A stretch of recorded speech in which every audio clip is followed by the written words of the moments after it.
Danna subscribe kana ku danna ƙararrawar sanarwa domin samun sababbin shirye-shiryenmu cikin sauƙi. Assalamu alaikum wa rahmatullahi ta'ala wa barakatuhu. Barkanmu da sake kasancewa a cikin wani sabon shirin mu na mu kewaye duniya, inda muke kawo muku labaran nishaɗantarwa, ilmantarwa, wa'azantarwa da na alheri.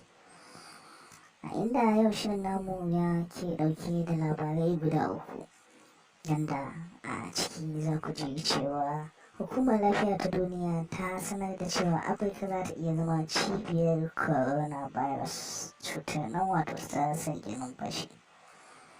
Inna lillahi wa inna ilaihi raji'un. Allah ya yi wa matar sarkin daura rasuwa.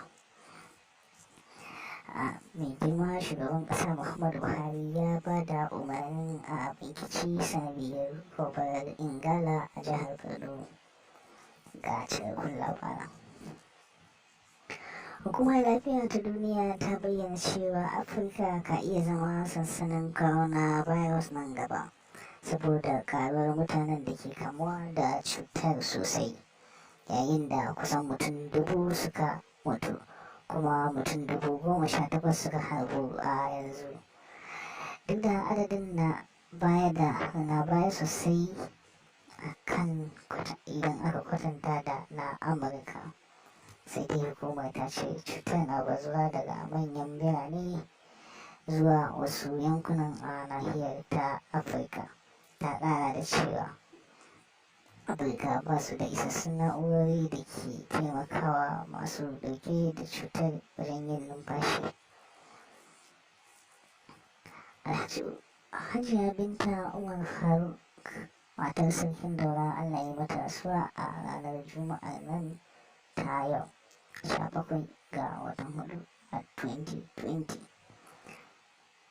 Ta rasu ta da shekara 70 bayan doguwar jinya. An samu tabbacin rasuwar ne daga bakin Malam Usman Ibrahim, Chief Information Officer na masarautar, wanda ya sanar da manema labarai.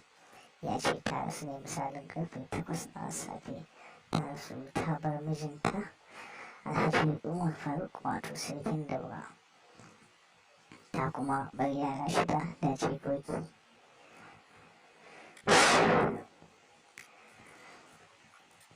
Danna subscribe kana ku danna ƙararrawar sanarwa domin samun sababbin shirye-shiryenmu cikin sauƙi.